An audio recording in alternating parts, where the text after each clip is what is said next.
Hello and welcome to Key Study Point. Friends, in this video we will discuss about the summary of poem The Bear on the Delhi Road by Rile Birne. Rile Birne एक Canadian poet हैं और उनकी poem the bear on the Delhi road इसकी summary को discuss करते हैं।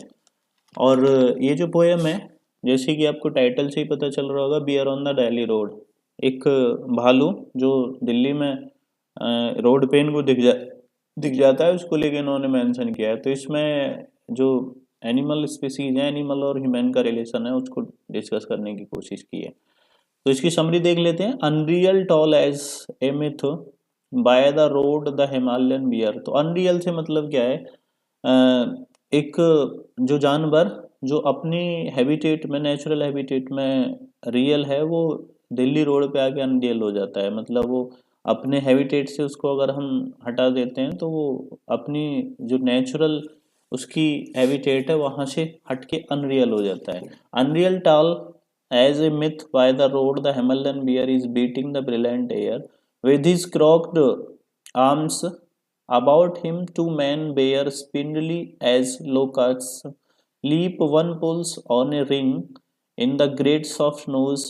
His mate flicks with a stick up at the rolling eyes.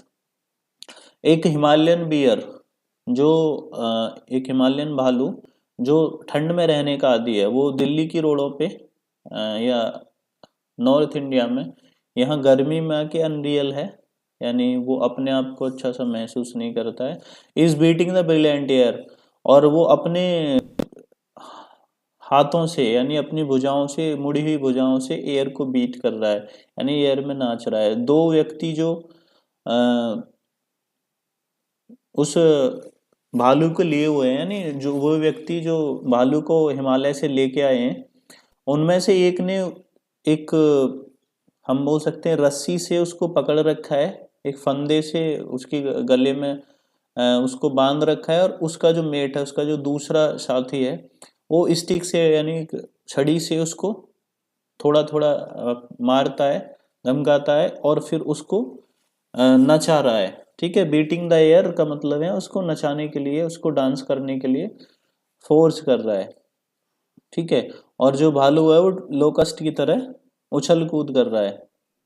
ठीक है, नेक्स्ट पैराग्राफ देख लेते हैं। They have not led him here down from the fabulous hills to this world alien plain and the clamorous world to kill but simply to teach him to dance. Next stanza में poet बोलता है कि वे जो दो लोग हैं जो इसको हिमालय से लेके आए हैं, वो इसको यहाँ मानने के लिए नहीं ले आए, यानी जो हिमालय की ठंडी हैबिटेट है वहाँ से जो भालू को पकड़ के लेके आए हैं, वो वहाँ से उस भालू को यहाँ मारने के लिए नहीं लेके आए। उनका इरादा इसको मारना नहीं है, बल्कि उसको डांस सिखाना है, उसको नाचना सिखाना है, ताकि उससे वो अर्निंग कर सकें, अपनी जीविका चला सकें। जैसे हमारे देश में बहुत सारे टाइम पहले, काफ़ी समय पहले की बात करें तो गांव में ये भालू को लेके आ जाते थे इस तरह के लोग, और उसको डांस कराते थे, फिर पैसे मांगते थे। तो वो उसी सीन को यहाँ बिरले ने मेंशन किया है। कभी वो भारत में उस समय आए होंगे और उन्होंने इस सीन को देखा होगा। Next stanza. They are peaceful both these spare man of Kashmir and the bear alive is their living too. If far on the Delhi way, around him galvanic they dance, it is merely to wear from his saggy body the tranced wish forever to stay, only an ambling bear four-footed in berries। और वो जो दो लोग हैं जो उसके अभी फिलहाल भालू को पकड़े हुए हैं, कश्मीरी हैं दोनों, और कश्मीर भी एक ठंडी जगह है, वहाँ से वो उसको लेके आए हैं, लेकिन वो कश्मीर में भी नहीं है, वो दिल्ली की गर्म जलवायु में है।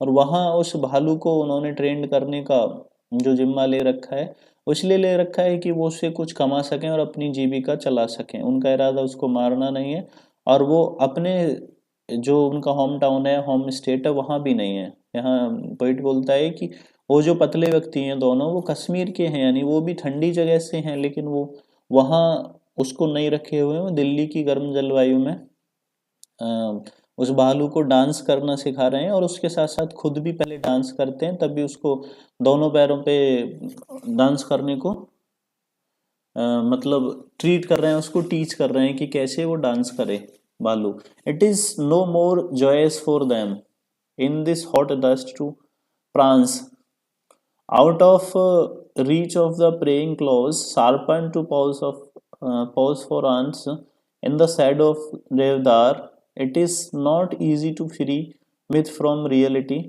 or rear his fellow up to lurch with them in the trance dancing of men. तो यह it is not more joyous for them, यह उनके लिए in this hot dust to prance, इस गर्मी में, इस जलवायु में उनके लिए डांस करना, उछल कूद करना कोई खुशी की बात नहीं है, कोई मज़ेदार बात नहीं है।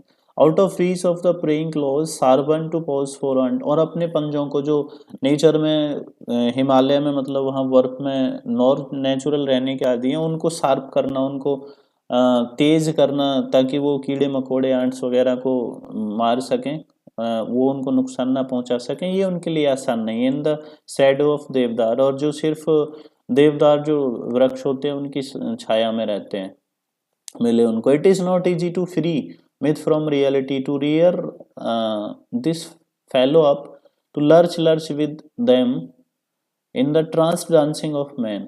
और यह उनके लिए बिल्कुल भी इजी नहीं है कि जो वास्तविकता है उससे वो रियलिटी और जो मिथ है, यानी काल्पनिकता और वास्तविकता में जो अंतर है वो मतलब एक आसान चीज़ नहीं है उसको करना।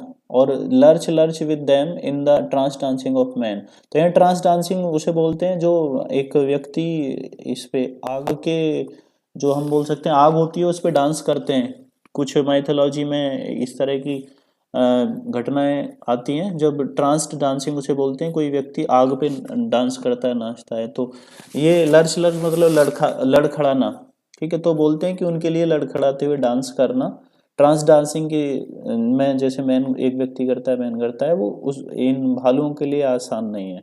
तो वो यहाँ इस गर्म जलवायु में अपने आप को अनरियल फील करते हैं, उनके लिए यहाँ ये सब चीज़ें एकदम आसान नहीं है। और डांस करना इस गर्म जलवायु में अपने आप को सस्टेन कर पाना, ये उनके लिए बिल्कुल भी आसान नहीं है।